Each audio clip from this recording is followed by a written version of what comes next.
सच्चिदानंद सदगुरु साईनाथ महाराज की जय। ओम साई राम। मित्रों, आज का ब्लॉग आप सभी हमारे साईं परिवार के लिए विशेष लाभकारी और कल्याणकारी है, क्योंकि आज का ब्लॉग बहुत ही विशेष है।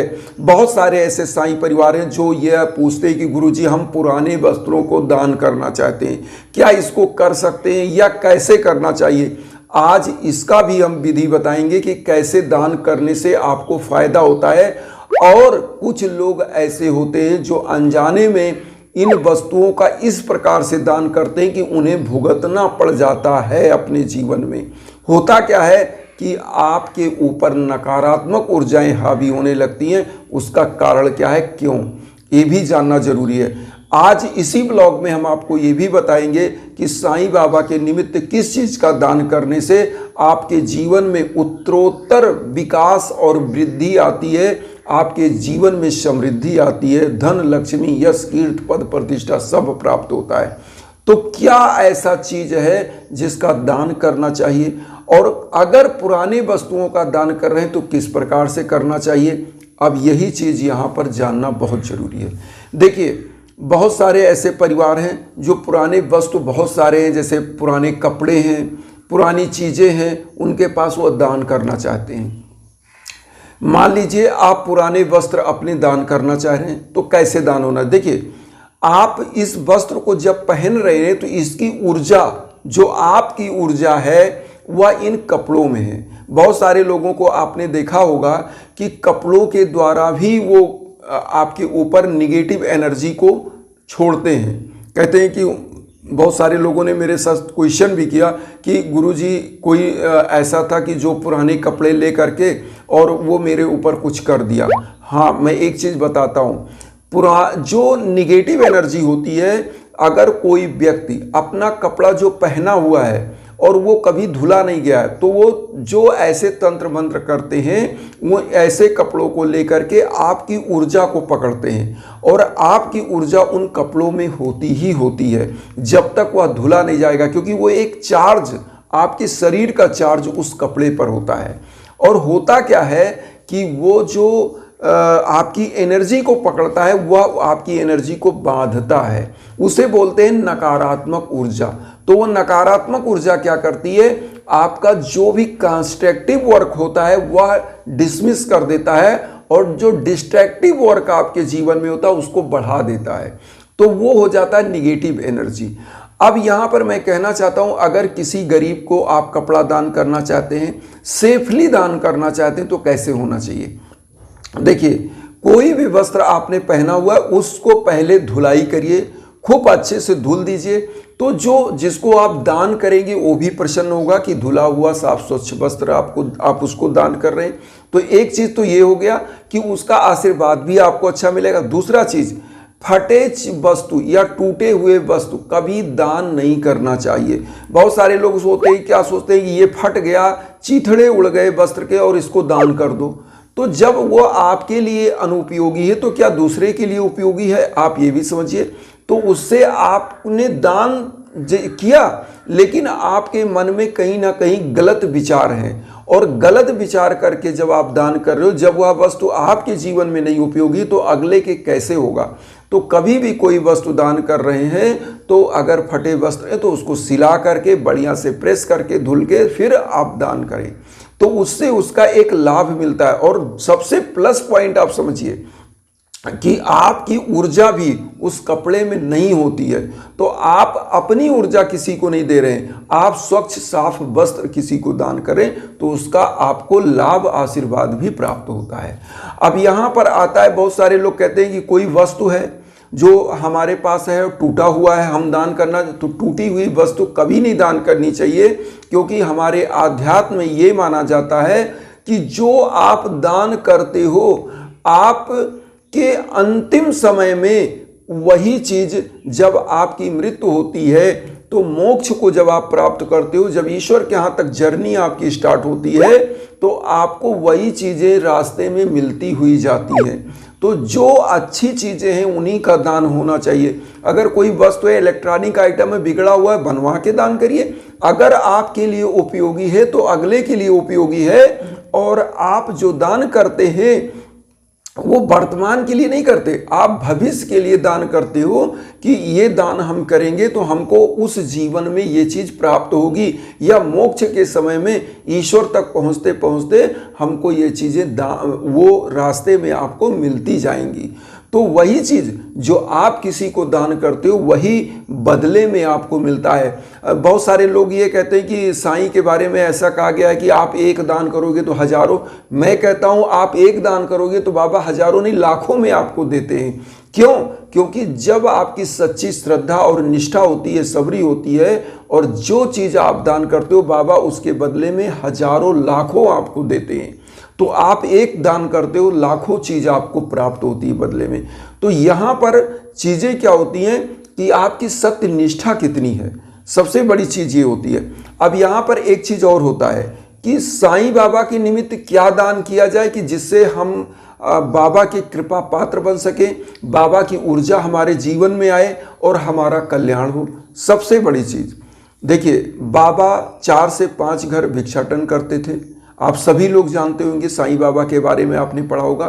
तो बाबा के निमित्त आप क्या करिए, गुरुवार के दिन, खासकर गुरुवार जो बाबा का दिन है, थर्सडे, उस दिन आपको क्या दान करना चाहिए। देखिए, बाबा 4 से 5 घर जो भिक्षा मांगते थे उसको खिचड़ी के रूप में बनाते थे, लोगों में, गरीबों, दीन दुखियों, भक्तों में प्रसाद के रूप में वितरण कर देते थे। आपको मैं ये नहीं कहता कि आप हर दिन आप करें, लेकिन ये जरूर होना चाहिए कि आप अपनी कमाई का कुछ अंश, हम ये नहीं कहते आप भीख मांग के लाए। बाबा तो एक ऐसा उन्होंने मैसेज दिया कि वंचित से वंचित व्यक्ति भी अपने जीवन में अगर 1 रुपये है तो उसका 10 पैसे दान करे। बाबा ने अपने जीवन को सादगीपूर्ण रखा, कभी उन्होंने बहुत ज़्यादा चमक दमक में बाबा नहीं रहे।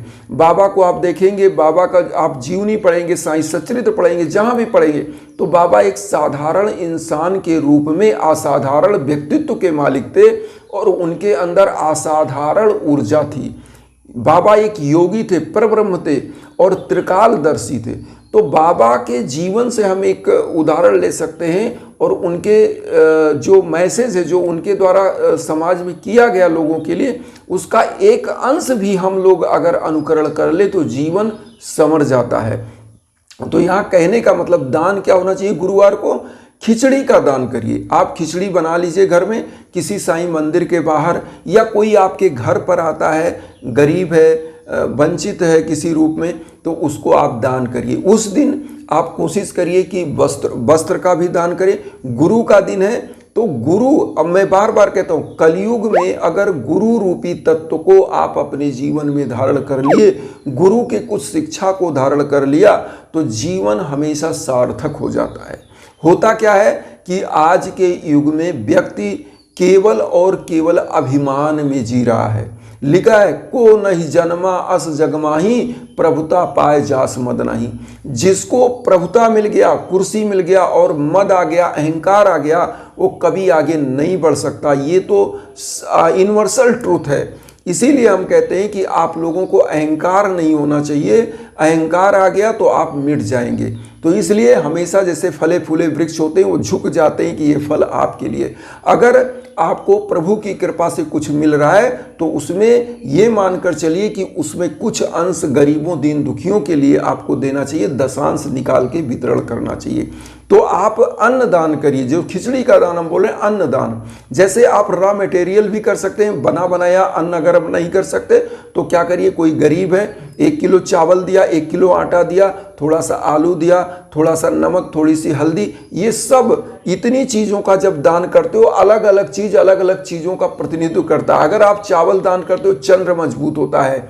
आटा दान करते हो तो आपका राहु केतु शनि मजबूत होता है। काला तिल दान करते हो, शनि मजबूत होता है। इसी प्रकार से आप दाल दान करते हो, सूर्य मजबूत हो जाता है, गुरु मजबूत हो जाता है। तो क्या है, अलग अलग ग्रहों के प्रतिनिधित्व। नमक दान करते हो, राहु केतु आपके मजबूत होते हैं। तो आपके ग्रह, 9 ग्रह भी बैलेंस होते हैं और जीवन संवर जाता है। तो इसीलिए हम कहते हैं कि गुरुवार को अन्न का दान जरूर करें, वस्त्र दान करें। कोशिश करें जो भी आपकी कमाई है उसका दशांश उसमें से अपना एक दान पात्र बनाइए, उसमें डालिए। उसमें से ही आप कहीं मंदिर जाइए तो उसी दान पात्र में से निकालिए, लोगों को दान कर दीजिए। ये करना आप शुरू करिए और देखिए घर में कैसे बरकत होती है, घर में कैसे धन आता है, घर में कैसे समृद्धि होती है, घर का कलेश कैसे दूर होता है, रोग दोष कैसे दूर होता है। ये सबसे बड़ी चीज़ है। लेकिन कुछ लोग क्या होता है कि दान करना उनके जीवन में ये हो गया कि ये टूटी हुई है तो दान कर दो, ये फटा हुआ है तो दान कर दो, और अच्छे चीज़ों जो मार्केट में कोई नहीं मिल रही उसको खरीद कर कभी दान नहीं करना चाहते। तो ये गलत है कि जो चीज़ आपके लिए अच्छा नहीं है वो दूसरों के लिए भी अच्छा नहीं। ये सोचेंगे तो निश्चित रूप से आपका कल्याण होगा।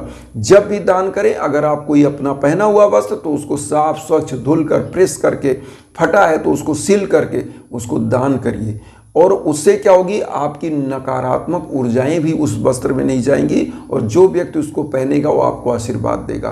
तो इन्हीं भावनाओं के साथ मैं यही कहूँगा कि आज मुझे एक न्यूज़ मिला, यज्ञ याजन हवन हमने किया था। हमारे एक ऐसे ही झारखंड के परिवार के लोग थे जिनके लिए उनके बेटी की शादी में बहुत बड़ी अड़चन थी और मामला तलाक तक पहुंच गया था, और प्रभु की कृपा ऐसी हुई कि आज दाम्पत्य जीवन बहुत ही अच्छा हो गया और जीवन में उनको पुत्र रत्न की प्राप्ति हुई है। तो उन्होंने न्यूज़ दिया कि गुरुजी आपके द्वारा जो हवन संपन्न हुआ उसके द्वारा हमारे परिवार का कल्याण हुआ। तो मैं यही कहूँगा कि मैं तो माध्यम हूँ, जो करते हैं वो प्रभु करते हैं। आपको भी अगर यज्ञ याजन हवन के लिए संपर्क करना तो हमारे इंस्टाग्राम का लिंक वीडियो के बीच बीच में रहता है, आप वहां कॉल कर सकते हैं, मैसेज कर सकते हैं। हमारे थ्रू जो जानना चाहते हैं निश्चित रूप से आप जान सकते हैं। और एक चीज़ मैं ज़रूर कहता हूं कि यज्ञ याजन हवन एक ऐसी चीज़ है कि जब आपके नाम गोत्र पर संकल्प होकर ये होता है तो इसकी ऊर्जा आप विश्व के कोने कोने में कहीं वहाँ तक पहुँचती है और आपका कल्याण होता है। तो इन्हीं भावनाओं के साथ वसुधैव कुटुंबकम की जो भावना लेकर चलें उसमें आप सभी लोग चैनल को सब्सक्राइब करके अपना आशीर्वाद दीजिए। उन साई भक्तों तक वीडियो को जरूर शेयर करिए जो किन्हीं कारणों से कष्ट में, दुख में। इसी भावना के साथ ओम साई राम।